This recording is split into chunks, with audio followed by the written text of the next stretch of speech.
Salut Shannon, Salut Florian, comment tu vas? ça va et toi? On fire, on fire. En fait, je suis trop content. Tous les 15 jours, j'ai toujours hâte qu'on se retrouve pour discuter de plein de sujets entre nous. C'est le 14e numéro, 14e Shannon. Tu te rends compte?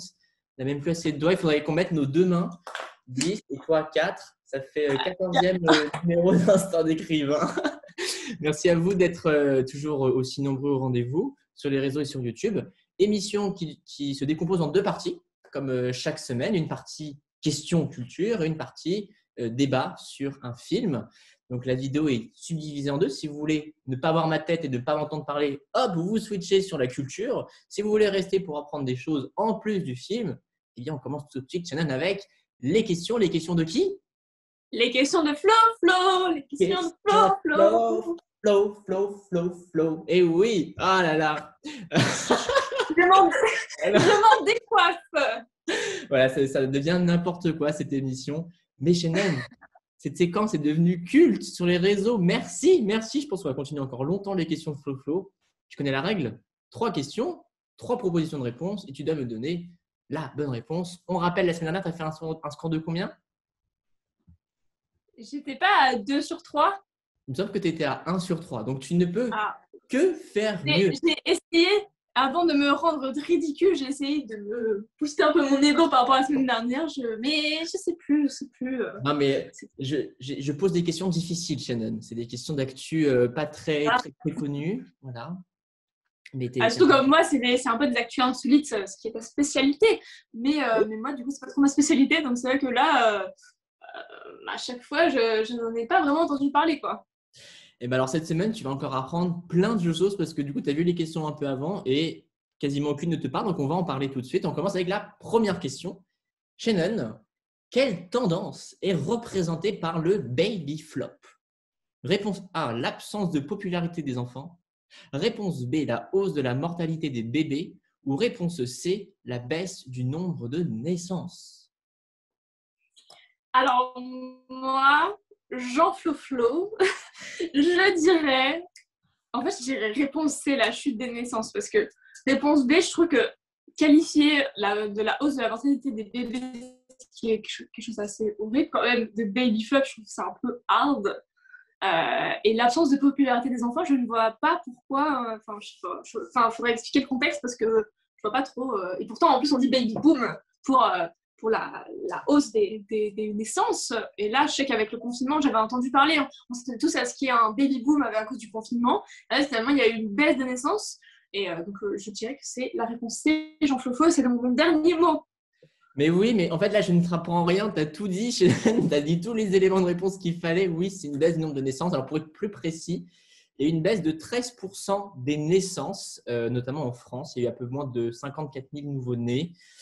Et les naissances étaient aussi moins nombreuses en décembre 2020 par rapport à décembre 2019. Alors, pourquoi on prend décembre? Parce que très souvent, les parents font leurs affaires en printemps, la plupart du temps. Voilà, ce qui explique qu'on a beaucoup de naissances en hiver et un peu moins en printemps. Voilà, bon, en soi, il n'y a pas énormément de choses à rajouter, mais en effet, comme tu le dis, la crise sanitaire a affecté le nombre de naissances et c'est le niveau le plus bas depuis 1945. Rends-toi compte, c'est Et quand même fou. Et en même temps, enfin, récemment, j'ai lu un article, c'était un article en anglais qu'une une actrice que j'aime beaucoup avait partagé justement sur l'isolement qu'ont ressenti les nouveaux parents pendant cette crise sanitaire. Alors, je n'ai pas tout lu parce que c'était un peu compliqué, c'était très long, mais j'avais trouvé très intéressant parce que on pensait finalement voilà la hausse des naissances, parce que voilà, tous les couples sont retrouvés entre quatre murs, bon bah ils auraient pu en profiter, mais finalement, il y a des personnes enfin des femmes qui étaient enceintes avant la crise sanitaire et qui du coup ont accouché pendant la crise sanitaire. Et l'article représentait bien l'isolement qu'ont ressenti ces nouveaux parents, surtout quand c'était le premier enfant, parce que on ne va pas rentrer dans les détails, mais ce qui m'a beaucoup touchée, c'est que enfin, quand il y a une naissance, on s'attend toujours à quelque chose de beau, qui va réunir les personnes, où l'enfant va pouvoir rencontrer, enfin, toute la famille va pouvoir rencontrer le nouveau-né. Et finalement, avec cette crise sanitaire, ça n'a pas forcément été le cas. Surtout, bah là, c'était du coup dans le cas des États-Unis. Et aux États-Unis, quand même, les familles peuvent être très dispersées dans le pays. Donc, il faut prendre des avions, sauf que là, tout était arrêté. Ah ouais. Donc, c'est vrai que je pense que c'est encore plus compliqué que dans certains pays comme le nôtre. Mais voilà, et du coup, j'avais trouvé ça très touchant parce qu'on n'y pense pas forcément, mais entre voilà, les accouchements avec le masque sur la tête, alors que c'est une des épreuves des plus difficiles pour les femmes enceintes. Enfin, voilà, c'est vrai qu'il y a tout un débat, un sujet, une réflexion là-dessus. On va pas aborder là si on n'a pas le temps, mais vraiment, il faut y penser, c'est intéressant et c'est très triste pour ces personnes-là. C'est ça. Et j'ai peur que cette tendance un peu se confirme au fil des années, en plus avec la crise sanitaire qui, je pense, a sonné le glas d'un renversement du nombre de naissances. Bon, à voir dans les années à venir, les chiffres nous le diront. Bah, tu as la question 2. Tu as déjà un point, Shannon. Déjà un point. Donc, tu égalises la semaine dernière. Donc, tu feras nécessairement mieux, je te le dis. Deuxième question. Le lancement d'une application a fait énormément de polémique en Australie, Shannon. Mais mais pourquoi? Eh bien, parce qu'elle permet de planifier des séances de sexe. Ou alors, elle permet d'enregistrer son consentement. Ou alors, elle permet de tout filmer pendant l'acte sexuel. Bon, dans les 3 cas, c'est un peu bizarre. C'est un peu what the fuck quand même. Faut se l'avouer, c'est vrai que je me suis un peu perdue. Je partirais sur la réponse A, mais je ne suis pas du tout sûre, ça ne me parle pas du tout. La réponse C, je trouve que se filmer pendant l'acte sexuel, à la limite, je sais pas, genre tu prends tu prends ton portable, tu mets sur la vidéo et tu filmes, je sais pas. Réponse B, permet d'enregistrer son consentement. Là, il faut m'expliquer le contexte parce que je ne vois pas pourquoi, comment oui, mais pourquoi. Je ne sais pas. Et du coup, la réponse A, ce serait la plus plausible pour moi. Jean Flo, c'est mon dernier mot. Eh bien non, Shannon, la bonne réponse est la réponse B. En effet, elle permet d'enregistrer son consentement. Alors c'est assez flou, mais en même temps, ça a fait beaucoup de bruit en Australie. C'est une application qui est sortie récemment, mais qui d'ores et déjà ne fait que parler d'elle. Il y a eu plusieurs contestations pour abolir cette application, pour en effet enregistrer le consentement. Alors le problème, alors je ne connais pas le nom, parce que du coup, le nom est parti, quoi. J'ai pas trouvé le nom, mais ça permet en fait en quelques clics de dire je consens d'avoir cette relation sexuelle. Alors la question c'est à quoi ça sert? Est-ce que ça peut permettre d'éviter tout abus de plainte pour viol? Mais d'un autre côté, l'autre critique, ce serait de dire ouais, mais c'est un peu facile de dire je consens de faire. Et ça se trouve, comment on peut prouver que c'est la telle personne qui a consenti et c'est elle qui a marqué je consens d'avoir un rapport sexuel avec toi. Donc ça a été puis, déjà, le consentement est très important, on en parlera peut-être plus tard, mais c'est vrai qu'en plus, consentement dans une relation sexuelle, on peut être consentant au début et puis la relation tourne sous un jour différent qu'on ne s'y attendait pas, je ne vais pas rentrer dans les détails, et finalement on n'est plus consentant après. Ouais. En fait, la question de consentement, c'est là qu'elle est très compliquée parce que justement, il y avait une polémique comme ça aux États-Unis où en fait, qui disait qu'à partir du moment où la personne était consentante au début de l'acte ne pouvait pas être qualifié comme un viol. Mais l'acte, c'est quelque chose qui évolue et finalement, en fait, alors le consentement, il est là, on peut le dire, voilà, mais il y a des moments où en fait finalement ça ne se je n'arrive plus à parler, mais ça ne se résume pas seulement à une parole, ça peut être pris sous plein d'autres sens, et justement comme quand les personnes disent mais il ou elle a rien dit, oui, il ou elle était consentant, mais non, parce que si tu dis rien, c'est que ça peut tout et rien dire, c'est pour ça que c'est très compliqué, et ouais, du coup je trouve ça vraiment très bizarre comme application. Je sais pas. Bon, en tout cas, je pense qu'elle va pas faire long feu et puis il y aura de nombreux débats là-dessus. Et je pense, et heureusement qu'elle ne fera pas l'apparition en France, d'autant qu'en plus la qualification juridique du viol est plus compliquée qu'un simple clic, ou du moins la justice n'évoluera pas en ce sens, à voir en tout cas. Mais c'est vrai que ça a fait beaucoup parler de la semaine dernière et on aura l'occasion de reparler de cette thématique qui fait beaucoup parler encore aujourd'hui, et d'autant plus avec les affaires qui surgissent. Mais dernière question. Shannon. Et c'est un peu plus légère, même si elle fait un peu peur, il faut le cacher. Enfin, il ne faut pas se le cacher plutôt, parce que c'est important d'en parler. À quel responsable politique doit-on ces mots? C'est celui qui le dit qui y est. Est-ce que c'est Vladimir Poutine? Est-ce que c'est Donald Trump? Ou est-ce que c'est Joe Biden? Alors, je précise que c'est un dirigeant qui a prononcé cette phrase, la semaine dernière. Oui, parce que du coup, moi, c'est vrai que je n'avais pas compris la question au départ, parce que je me suis dit, mais en fait, c'est… L'inventeur de l'expression. Ouais, voilà, pour moi, j'avais l'impression que c'était ça, mais je suis là, mais cette expression, elle date quand même, elle date pas d'hier, et finalement, elle date un peu d'hier pour l'un de ces politiciens. Euh, euh, alors, ouais, par déduction, je retirerais Joe Biden, parce que je ne le vois pas dire ça, mais bon, ce sera lui, j'en sais rien. Vu comment il y a eu des petits débats polémiques, tout ça, entre Donald Trump et Vladimir Poutine, je dirais l'un des deux. Je ne sais vraiment pas, mais du coup, je dis réponse B. Donc, ton dernier mot chez nous? Malheureusement, c'est Vladimir Poutine. Et oui, alors, Ouais. il y avait un petit piège. Et en même temps, j'ai dit dirigeant politique, responsable politique.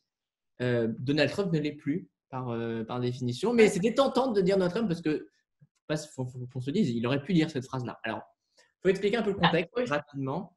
Les relations entre les États-Unis et la Russie ne sont pas au beau fixe. Cette phrase était adressée à Joe Biden.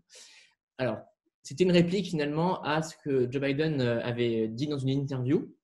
Notamment, il était question de l'ingérence russe dans les 2 élections présidentielles en 2016 et en 2020.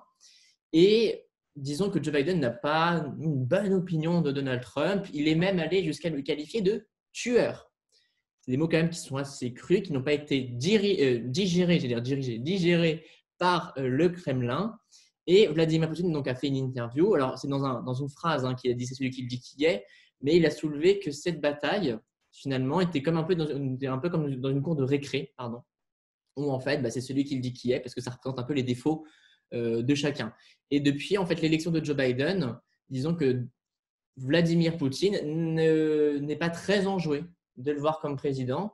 Il y a eu plusieurs tensions au fil des derniers mois avec Navalny notamment, les tensions autour des vaccins. Donc en fait là, rien ne s'arrange. Pour autant, Vladimir Poutine est ouvert au dialogue, mais en direct et par téléphone. Mais du coup, là, c'était des joutes interposées.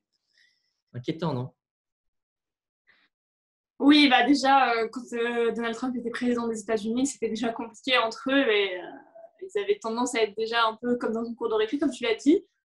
Là, ça risque de continuer même avec Joe Biden. Donc, c'est vrai que c'est assez. C'est pas forcément que ça fait peur, mais c'est assez. Enfin, moi, ça me désespère un peu. Je me dis, bon, c'est présidents, des dirigeants politiques. Et bon, ils réagissent comme ça. C'est un peu compliqué, hein. Ça ne mérite pas plus de commentaires que ça. C'est déjà assez affligeant aujourd'hui. Anyway, on est un petit peu à la bourre, mais on a quand même le temps chez None, beaucoup de temps pour aborder un film, le film de la quinzaine, on va l'appeler, je pense, qui nous a beaucoup marqué. Et je pense qu'il était temps de le voir encore plus aujourd'hui chez None. C'est à toi. Alors, c'est un film qui est passé sur France 2 mercredi dernier. Donc, quand vous regarderez l'émission, ça fera plus d'une semaine et demie à peu près. C'est le film Les Chatouilles, film de 2018 d'Andrea Bescon et de Éric Métayer. Je ne sais pas, Métayer, je ne sais pas exactement comment ça se prononce, excusez-moi. Un film qui avait quand même fait parler de lui à l'époque où il était sorti. Et là, il est encore plus retentissant actuellement dans le contexte, on va dire.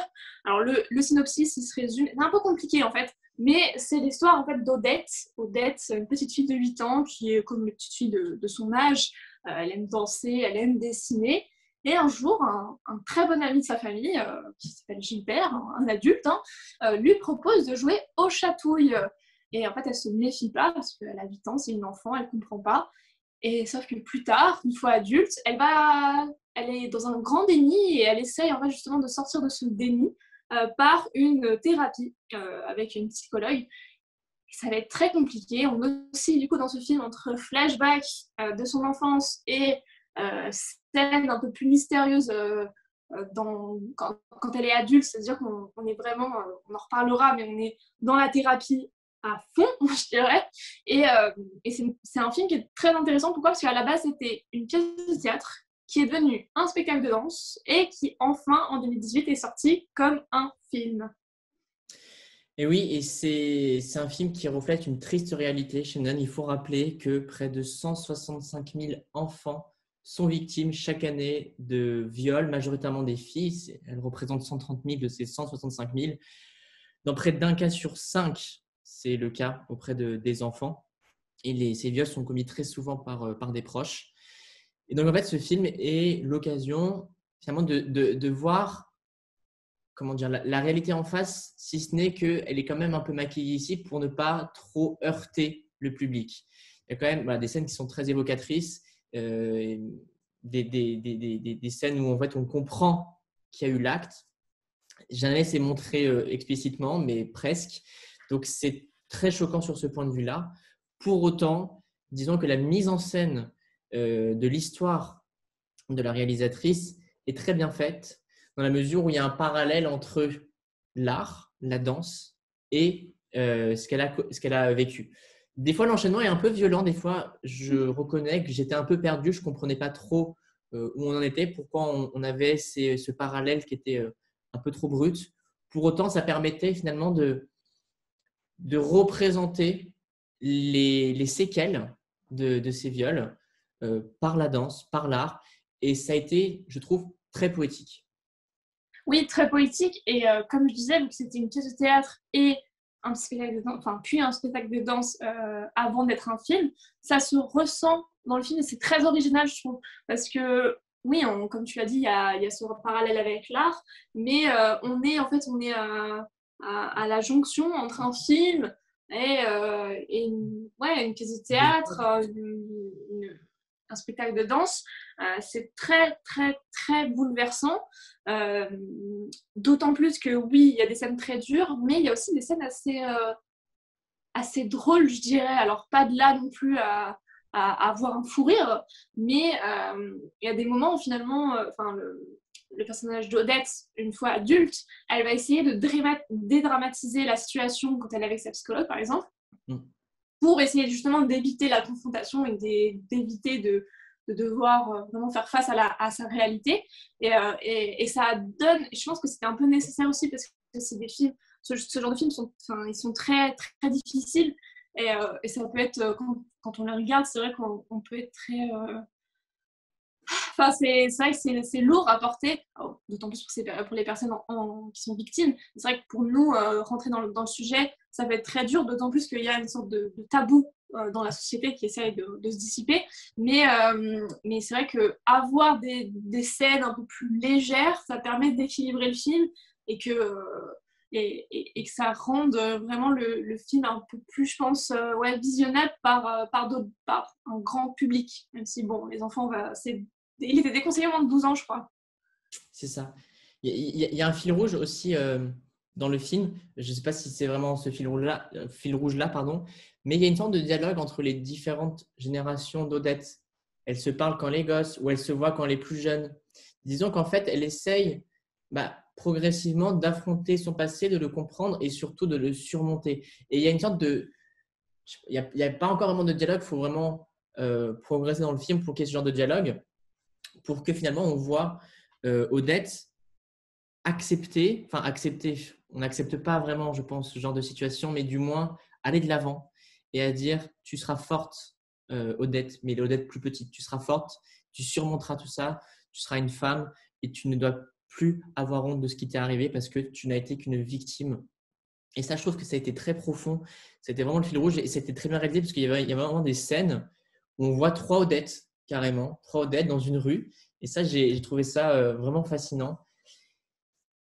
Donc, Non, c'est vrai que c'était très, très, je me répète, mais très bouleversant. Et après, après le film, il y a eu un débat qui a été diffusé donc, avec Andrea Bescon.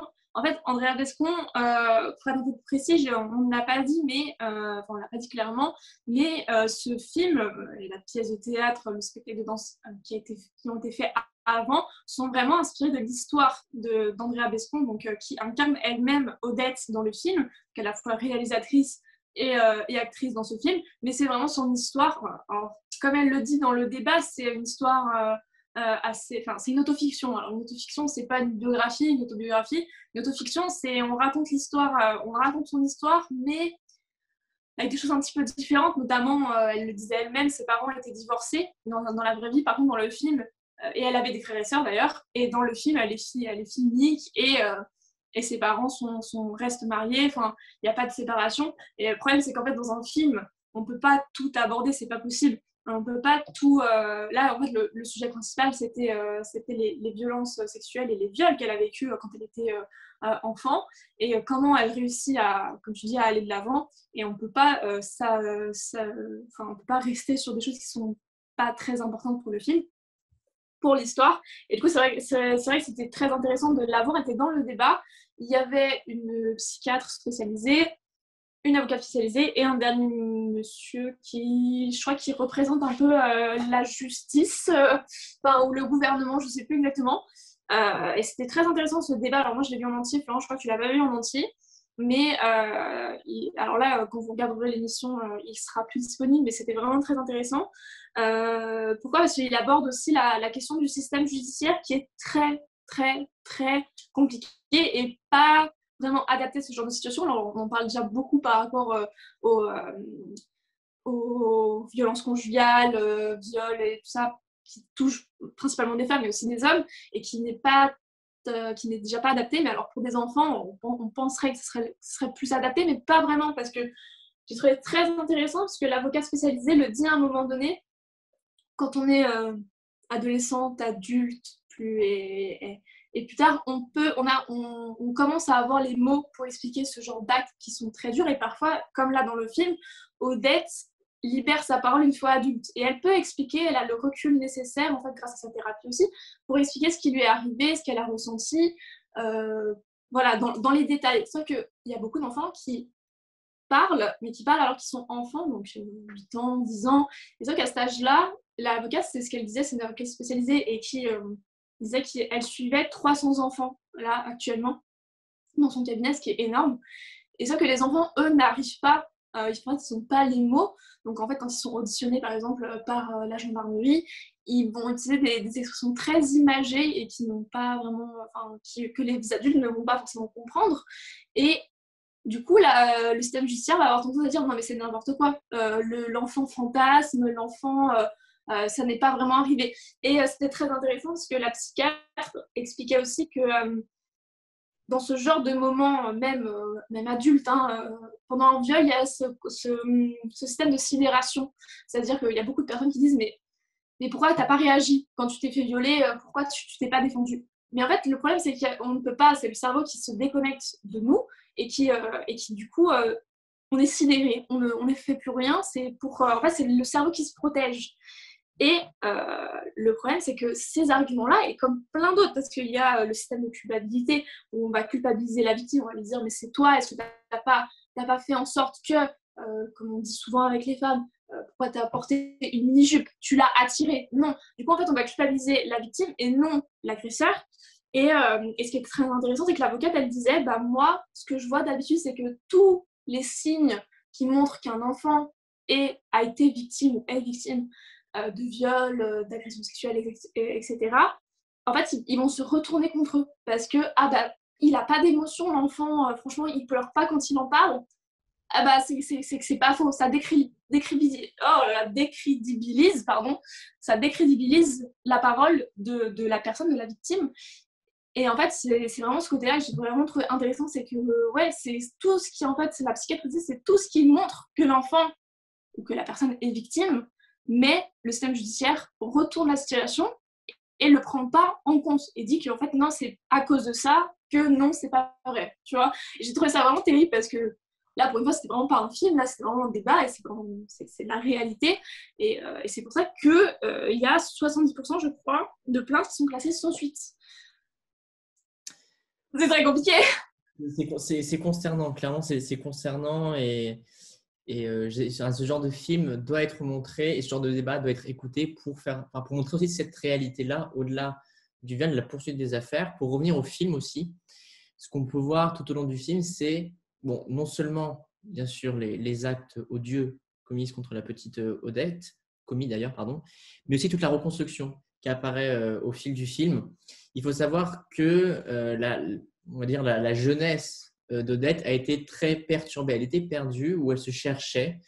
Elle a expérimenté plusieurs aventures très différentes, notamment elle a expérimenté la drogue, mais elle était aussi dans une ère un peu où je m'en fous, je profite de la vie, je ne réfléchis pas. Et ce qui peut paraître étonnant dans le sens où elle qui a subi ce genre d'acte, eh bien, se laisse un peu aller sexuellement avec d'autres personnes. Alors, on la voit jamais passer à l'acte, mais elle est toujours très ouverte au regard. Bah, viens, on peut coucher si tu veux.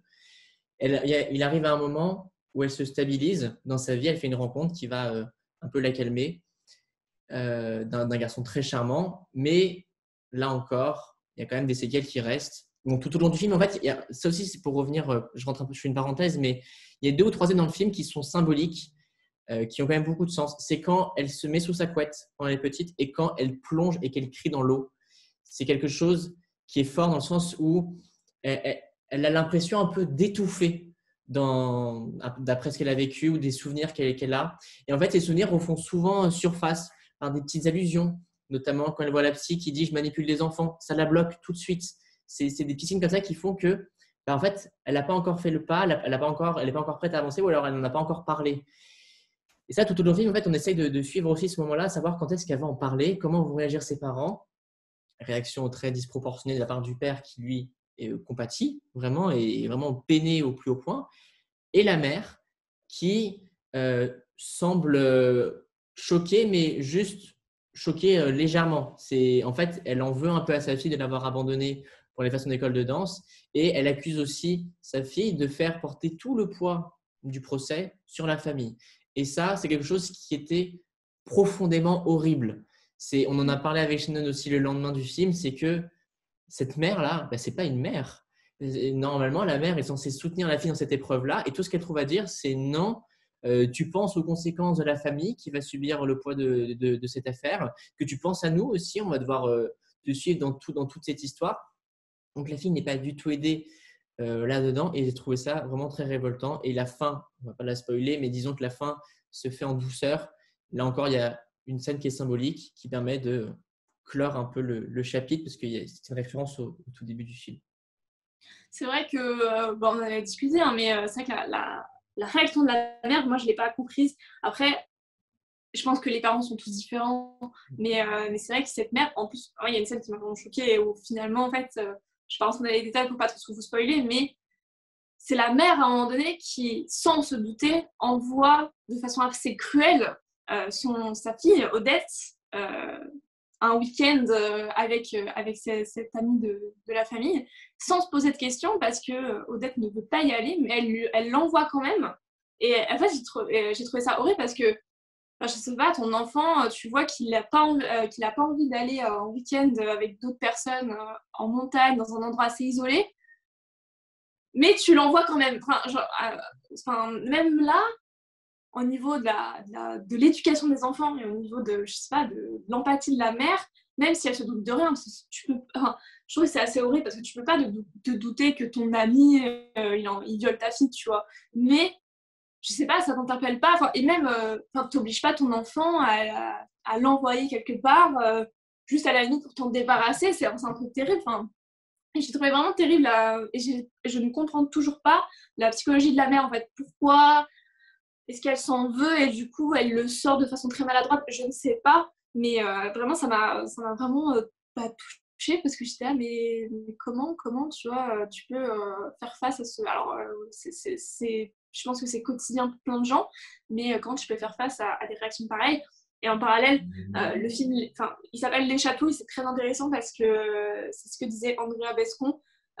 Souvent, les agresseurs, ils sont très manipulateurs, surtout avec des enfants, très manipulateurs. Donc, on voit dans le film toute la manipulation de Gilbert.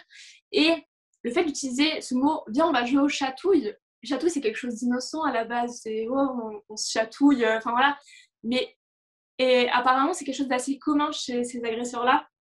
Ils utilisent des mots assez innocents pour qualifier ces actes horribles et finalement pour que l'enfant minimise en fait ce qu'il subit en fait. Et j'ai trouvé ça vraiment assez terrible parce que oui, c'est tellement innocent ce mot les chatouilles qu'on ne penserait pas que derrière il y a des choses qui se cachent, des choses horribles.